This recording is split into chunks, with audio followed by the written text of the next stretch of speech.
Now wait, hear me out. I know what you're thinking after reading the title of this video. There's no way this random person on the internet knows the story of Final Fantasy 16, and to some extent, you're right. However, I do believe that I know something like a bird's eye view of the narrative, the where we're going in the general order of major events that we've seen throughout the trailers. In this video, I'll explain how I came to this conclusion and try to sell you on the same idea. And even if you don't come away completely agreeing with me, I do think you might learn something. And you can use that knowledge going forward with your own fan theories, especially as they release new content. Now, to understand what I'm talking about, I do recommend at least watching the 4 trailers that they have released. I will also talk about some of the interviews, but I'll hopefully be able to source them when I do. I also provide a shorter summary at the end of this video, so if you don't want to sit through all 26 minutes, it's condensed down to just a few. So, with that out of the way, let's get started.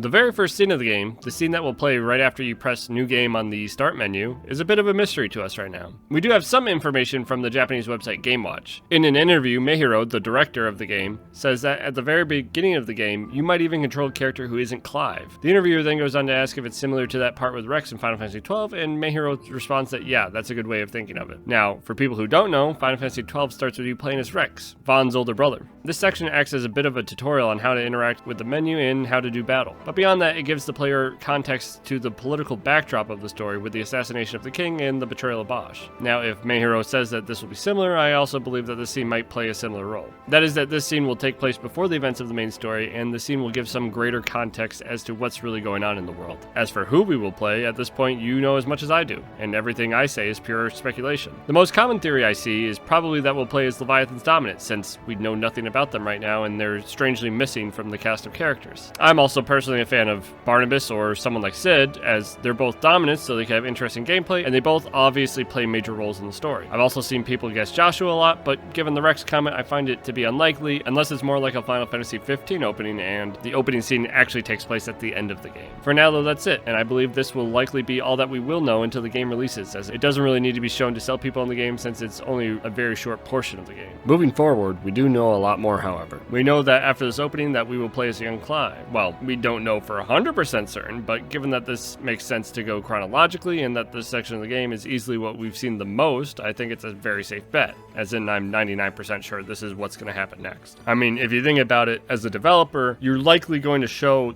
the early portions of your game the most, as they're the least spoilery, and that's kind of going to play into my predictions as we go along, and my confidence goes down as time goes on, but we'll get to that. Here, I think we've seen a lot of what's going to happen. I'm expecting that maybe we play as Clive for one in-game day, doing some mission requested of us to slay some beasts and protect the realm as Joshua's shield. I think we'll even have a party member. There's this rather unknown childhood friend that we've seen in a couple scenes. And then the developers use the nighttime as a way to develop the story a little further and the characters. We have the midnight meeting between Clive and Jill with the moon in the background with the little red dot. And we have the meeting between Joshua and his father, the Duke, where the Duke kind of explains some of the world to Joshua.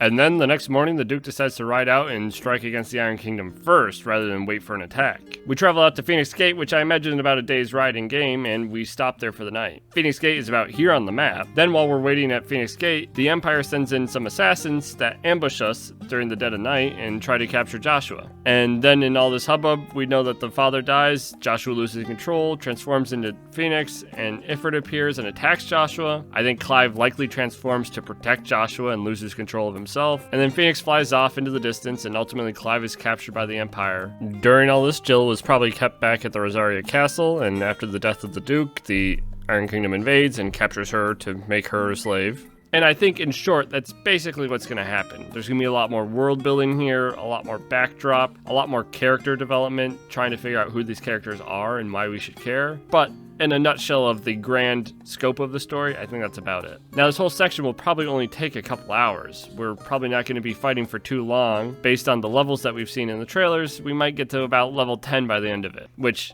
if you've played JRPGs, you know the first 10 levels happen extremely quickly. So the rest of it will just be cutscenes for maybe an hour or two. And after this, we dive right into the time skip. Based on the comments of Yoshi P, we know that this game will follow Clive through his teens, 20s, and 30s, which gives us 2 time skips, at least. Plus, if you count the the opening prequel I mentioned that probably gives us 3 time skips. Now, I believe this is where the first Clive time skip will happen. And in fact, I think we've seen the exact scene that has the transition. You see, at the opening of the Awakening trailer that we saw over 2 years ago now, there's a fire reflected in Clive's eye as the camera pans out, and we see a bunch of men gathered around the fire with these marks on their face. Now, I'd like to stop here to try to explain what's going on. As you can probably tell, I think the player will likely be somewhat confused at this point, as they won't explicitly be told that Jill is Shiva's dominant, and they won't be told that Clive has been captured by the Empire, unless there's some narrator that tells us. However, with context, we can actually piece together exactly what's going on here. You see, if you look at Clive's armor and the group he's with, it matches the Imperial Assassin armor seen here. This is further solidified by the recent ESRB rating, which states that Clive is an enslaved prince. Plus, the mark on Clive's cheek seems to be the mark of the bearer seen here. And we know that bearers are seen as dangerous and second-class citizens in most nations, and this all starts to piece together. So then, we know that Jill was enslaved by the Iron Kingdom based on the scene where the captors are speaking a different language and based on their armor. We also know that Jill is Shiva's dominant, since on the JP website, they now have a new section for Jill where they expand and say that she is Shiva's dominant. And we know that they're fighting Dhalmekia since Hugo transformed into Titan. So that's all the background of what's going on here. Now, moving forward, we know that Clive and the party are going to go and try to capture Jill, right? So we know for some reason, whether it's because he finds out Jill is Shiva's dominant or for some other internal reason, Clive betrays the group. We know this because we see a picture here where Clive is fighting a man named Tiamat, who looks suspiciously like our commander, and Clive is going by the call sign Wyvern. Like I mentioned, these are likely just call signs that they use in the army instead of referring to each other by name. Now, while all this is happening, Clive is also going to run into Ramu's dominant, Sidolphus. Based on the description of him on the JP website, we know that he runs an underground group that saves bearers so that they can live free lives like everyone else, and knowing that Shiva is a slave, it seems like his interests would align with Clive's.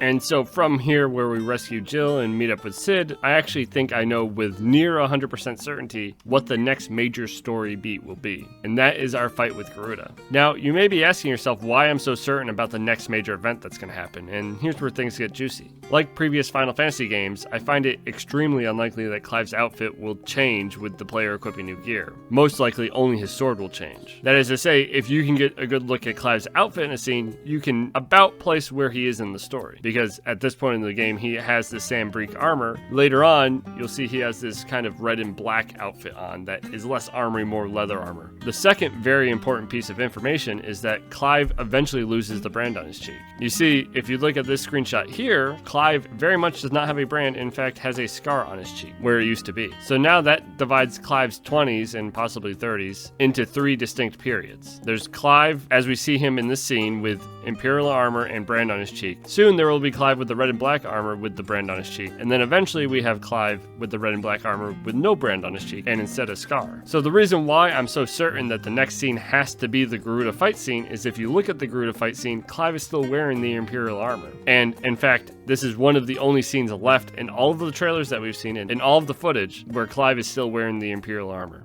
So now adding on to this, levels play kind of a secondary role to this primary theory. I believe that this armor and brand theory is pretty much watertight. You can't really poke any holes in it because as far as we've seen, it's been very consistent. There's only been 2 sets of armor, and if equipped armor were to change Clive's look, you would expect to see a lot more variation as he goes through all of these different scenes. Unless the developers were being completely anal about it, but why would you? That's not really a spoiler. If anything, having consistent armor acts to spoil more than having inconsistent armor. So what I mean when I say that levels play a secondary role is now that I've looked through all of the trailers through this lens of Imperial Armor Clive, Red Armor Clive, No Brand Clive, the levels check out. And that is to say, the way Clive looks and the level that is shown on screen makes sense. There isn't like an Imperial Armor Clive that's level 22 and then a Red Armor Clive that's level 18. No. If you look at the Garuda fight, for instance, he's level 14. We see an Imperial Lancer fight where he's level 18 with the Imperial armor. And then we see a screenshot at level 19 where he no longer has the Imperial armor. So there's no contradiction, at least not yet. Now, also, just to get this out of the way, since we're talking about it, I'm going to ignore the icons in this story review. The reason being is if you've looked at the cutscenes, they have contradicted each other. We've seen the Garuda fight with just Phoenix, and we've seen a Garuda fight with 3 icons. We've seen Bahamut at like level 18 in the Lancer fight. And in fact, I think there's an explanation for this beyond just the devs using dev tools, and that is New Game Plus. Because if New Game Plus is how I think it will be, we'll probably carry the icons over from our first playthrough, in which case you could could fight Benedicta with every icon in the game. And I have a feeling the devs might use this as a tool because it's an easy way to keep people off the scent of, oh, these levels can't be accurate because the icons aren't accurate. So anyway, getting back on track. So we know that the fight between the Iron Kingdom and Dhalmekia takes place in a desert landscape, and based on the geography and the geopolitics, it's most likely going to take place somewhere around here on the map. So the scene that we know for certain takes place after this scene is the fight with Benedicta. And we know that this fight, based on the background, takes place near the Imperial capital because we see Drake's head in the background while we're fighting her. So that puts us really right about here and probably this location. So we start here and we have to go here. I see 3 routes that can get us from here to here. The northern route takes us through the outskirts of Rosaria, and since we're fugitives of the Empire, this route seems less than ideal. The southern route has us going through Dhalmekia lands, and since again, we are fugitives and we have Shiva's Dominant who was just fighting their Titan, and we have bearer marks, this path doesn't seem that great. However, you'll notice that there is a third path that most people probably would not take, and that is this path through the mountains. And not just the mountains, based on the coloring of the map, it appears that this land is blighted. You see, if you look at the Northern Territories, which we know for certain are blighted, those lands also have this kind of darkish color to them. So looking at this from the characters' perspectives, the safest path for us to travel from here to here would be through the Deadlands, through the mountains, and that is what we see in the Ambition trailer with Cid telling us about the Deadlands. I also recently had a bit of a eureka moment, which is this is a centrally located mountain range. And what I mean by that is that we know that Cidolfus is kind of running this underground railroad, right, where he is taking in all these bearers from all these countries to try to give them a peaceful life. And if your goal is to save as many bearers as possible and keep them safe, wouldn't it make sense to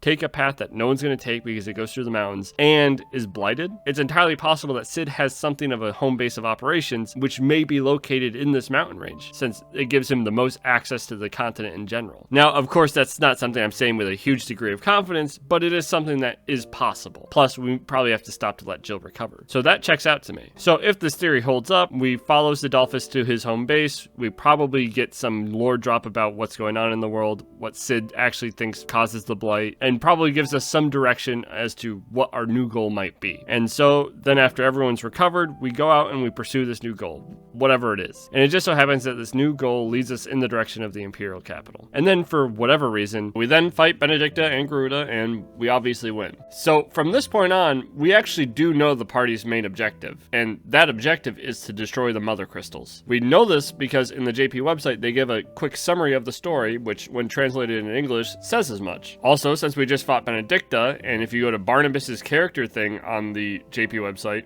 he's also quoted as saying that he enjoys the death of a Mother Crystal. So from this point on, the party takes on the role of something of an anti-hero, or from certain perspectives, maybe even a villain, since they're destroying what everyone in the world sees as giving them life. In this world, losing your Mother Crystal is as good as dying, because then the blight can come in and you can't grow food and everyone starves and dies. So we'll be given the reason as to why it's good to destroy the Mother Crystals, and we'll be fighting against the world. And in fact, remember how I mentioned that there's a Dragoon scene shortly after this where Clive still has the Imperial armor on? I think it's a good chance that he's being hunted by the Empire, not only for being a traitor, but because of the implications of having him run around and trying to destroy the Mother Crystals. He will be a wanted man for most of the story, as with the rest of the party. So now, as I mentioned earlier, after the Imperial Dragoon scene, Clive switches over to his new outfit, but he still has the brand on his cheek. And we've seen quite a few scenes where Clive is dressed like this. However, only a couple of them, to me, have any story relevance that we can discern from the trailers. Those two being the fight with the Crystalline Dragon, where they then apparently walk up to the Mother Crystal, probably to destroy it, and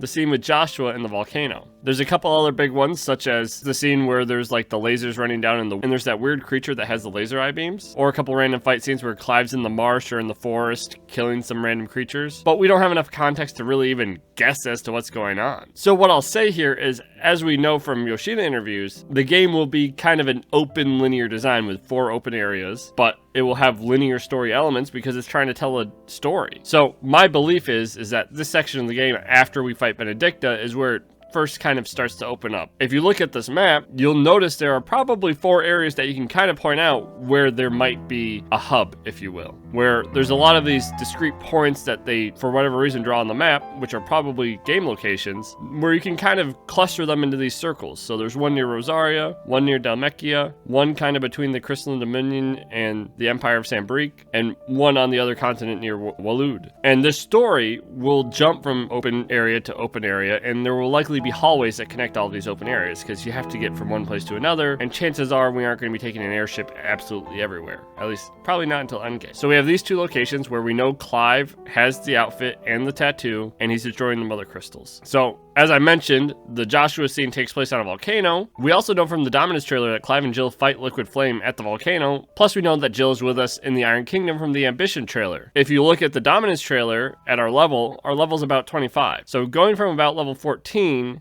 in the Garuda fight to level 25 is a very large gap. That is multiple hours of content. Not just that, but we also know that Clive loses his cheek brand before fighting Hugo, which based on the level in the trailer is about level 27, which gives us a 2-level range where Clive is apparently going to lose that cheek brand. So here's the theory. And again, I'm fairly confident in this, although I wouldn't say I'm near 100%. I would maybe say 60 to 70%. And it misses a lot of the finer details. So as I mentioned earlier, Clive appears to have burn marks where his brand was in this later shot. In this scene at the volcano, he has the brand as he meets Joshua. Now, I'm not a story writer, but this seems like the perfect scene to me for Clive to come to terms with his past and to decide to move forward with his life, symbolically getting rid of the tattoo, as the tattoo is a reminder that he was a slave, of his failure, if you will, to protect Joshua. Then add on the fact that it appears that he has a burn scar afterwards, and the fact that he's at a volcano with the icon Phoenix, him burning it off would be very symbolic, as it's almost like he's being reborn into a new person, a person who's not held down by their past, of their failure of protecting Joshua. In my mind, it has the potential to be a very poetic and powerful scene, and it makes a ton of sense. So, if we assume that the levels are correct, and that this theory is correct, that the volcano is where Clive loses his cheek brand, then that means the crystalline dragon and the mother crystal therein have to take place before the scene. So based on the waterfalls and the blue surrounding crystals, this appears to be what we might consider the water mother crystal. So each mother crystal is aligned with an element, but they aren't tied necessarily to one icon. Drake's Fang in Dhalmekia is an earth one. Drake's Breath, the volcano, is a fire one. Drake's Head in Sambrique appears to be ice or light.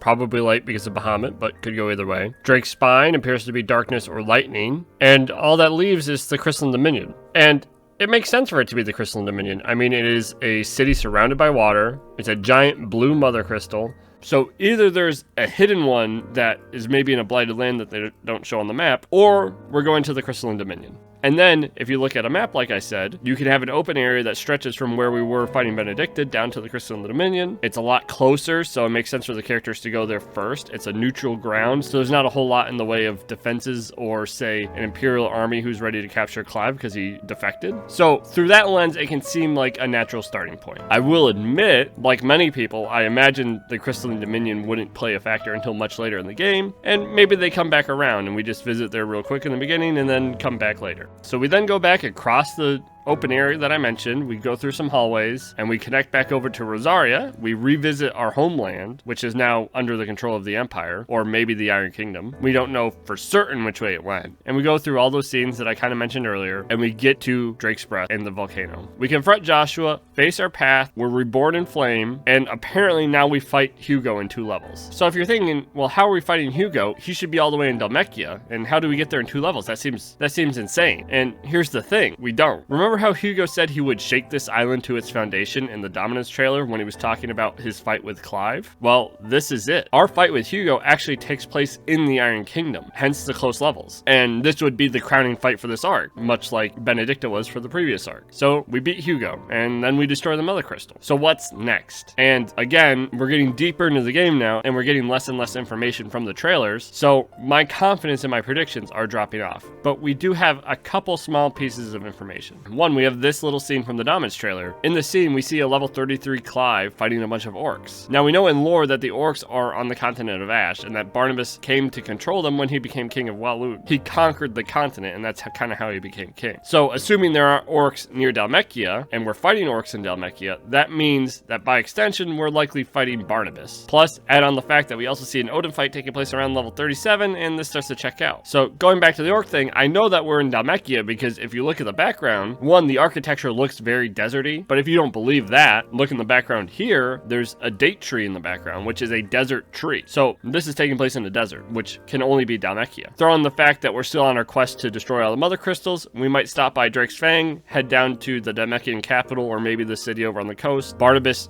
has betrayed us. We fight some orcs, and then we make our way to Waloed, where we fight Odin. Because if you look at the Odin fight at level 37, there's a storm going on, which doesn't seem very deserty to me. So the Odin fight is taking place in an entirely new location. So story-wise, what's possible to happen here is, say, we beat Hugo, which weakens Dhalmekia, and gives Barnabas the opportunity to invade. Barnabas seizes that opportunity, invades Dhalmekia, betrays us, and now we have to fight back. We go to Waloed, fight Odin, fight Barnabas, beat him assumedly, destroy the mother crystal, and that leaves one mother crystal left on our grand journey. The mother crystal at Drake's Head at the Imperial capital. So from Waloed, we go across and we invade the Imperial city and we fight Dion as he's Bahamut, which also having Bahamut as the penultimate fight of like quote unquote main story would make sense. We win, we destroy the mother crystal, and this is where we get completely lost. Now, I can speculate and I have some ideas, but truthfully at this point, my confidence in what I'm saying is extremely low. But just to throw something out there, so I have a feeling this might be the low point of the story. You see, if I were to guess, this is probably about 2/3 through the story, maybe 3/4, which is right around the time most writers will have a low point. And if you look at like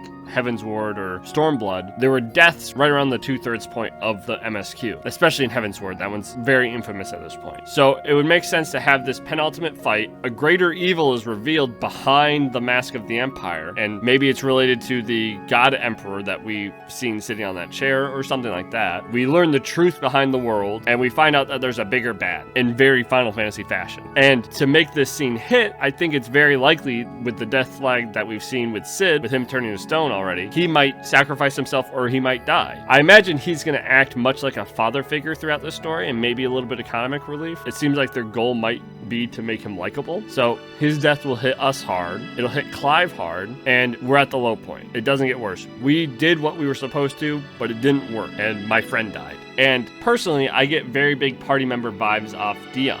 So it might make sense that they kill off Sidolphus to add Dion to the party. And also, real quick, I wanted to mention, a lot of you might be thinking about the leaks that have been shown on places like 4chan. These leaks made the rounds a few months ago. I went back to look at some of these, and they actually have outright wrong details in them. Things regarding Jill, the order of events, or how events happen. These things just aren't true. So if you're sitting there thinking, oh, we already know how it ends because there were leaks, we kind of don't. So again, any educated guess that you can back up with some rationality is just as good as my guesses that I just made. Now, some of you might be wondering where I think the second time skip might be, and my guess is it would be right after this low point. In traditional storytelling, the low point happens right around 2/3 through the story, maybe 3/4. And based on a level of 37 with Odin, I think that checks out since the fight with Dion would assumedly be a bit higher level than that. So the last third of the game will be old Clive and working against a greater enemy that appears after finishing our main quest of destroying the mother crystals. Now, where this takes us, who knows? I think the Northern Territories is likely, but it could be all over the world, especially if we have an airship. There's the flying islands and the flying civilization that we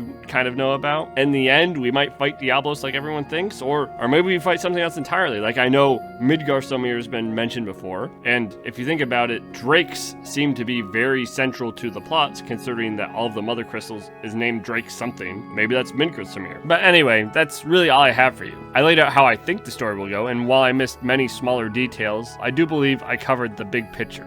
And now I want to summarize everything into a condensed little package, so maybe you can share this with friends if you want and they don't want to listen to the whole video, or maybe you skip to this point in the video and just want to hear what I think. And here's what I think. We start playing a different character in what will likely be a prequel to the main story that sets up the setting and the events of the story. We then cut to a young Clive, who is acting his power as Ward of Rosaria and going out and killing creatures with his young friend. The Iron Kingdom is threatening to invade, so the Duke decides to ride out to hit them before they hit us. We get out to Phoenix Gate, which is about here. The Empire sends assassins in the middle of the night to try to retrieve the dominance. The Duke is killed, Joshua starts turning into Phoenix, Ifrit appears, whether it's solely Clive and we just go crazy in our head, head or there's a second Ifrit, doesn't really matter. Things go south, Joshua ends up losing and runs away, and based on the fact that he's young later, he probably dies. Clive is captured by the Empire. Jill, who probably didn't leave with us because at this point she doesn't know she's a dominant, was left at the castle and she's captured by the Iron Kingdom. We then have a time skip years and years later. Clive has been branded as a bearer and he's chasing after Shiva's dominant. Turns out Jill is Shiva's dominant. He betrays the Empire, tries to save and protect Jill, meets Sidolphus, who then helps him because he wants to help bearers. They go back to Sidolphus' home base to rest until Jill can regain her stamina. We go meet Benedicta for whatever reason. We fight her. We win. We're then sent on this quest of destroying all of the mother crystals. So that means we have to go to these 5 locations. The first one we appear to do is the one at the Crystalline Dominion, based on the fact that Clive still has the bearer mark on his cheek. We then cut across to Rosaria, where we meet Joshua, face our past, lose the mark on our cheek, and destroy that mother crystal, and fight Hugo on that island. Barnabas betrays us. We go down to Dhalmekia, where he's invading because Titan was just killed, or maybe not killed, but he needs to recover. So we cut south. We go to Drake's Fang, destroy the mother crystal, liberate the cities. We go over to Waloed, beat Barnabas, destroy that mother crystal. This leaves one mother crystal left. We go over to Drake's Head at the Imperial capital, beat Dion, destroy that mother crystal. The big bad is revealed, and here's where, if there is a second time skip and it's not an ongoing time skip, where the second time skip will happen. And then Final Fantasy happens. We go to the deepest part of the Blight in the Northern Territories. We go to the Sky Islands. We end up fighting against the true antagonist, and after him, God. And we get our, hopefully, at least somewhat happy ending, whether that requires some sacrifice or not. And that's pretty much, in a nutshell, going to be Final Fantasy 16 story. And obviously that misses a lot of the nuance, pretty much all of it, and it misses a lot of the story beats, but I have a feeling that after you're done playing Final Fantasy 16 and your friend tells you to draw on a map what you did, that's what you would do. So if you think I got something wrong, or maybe you have a different idea about the order of events, let me know in the comments. I can maybe respond to you as to why I think you may be right or wrong, or maybe I forgot something. If you're confused about where I might be getting some of this information, you can also go back and look through my 2 trailer deep dives I've done previously on this channel. If you made it this far in the video, it'd be great if you could leave me a like. So thanks for watching, and I'll see you the next time some Final Fantasy 16 news drops. Bye.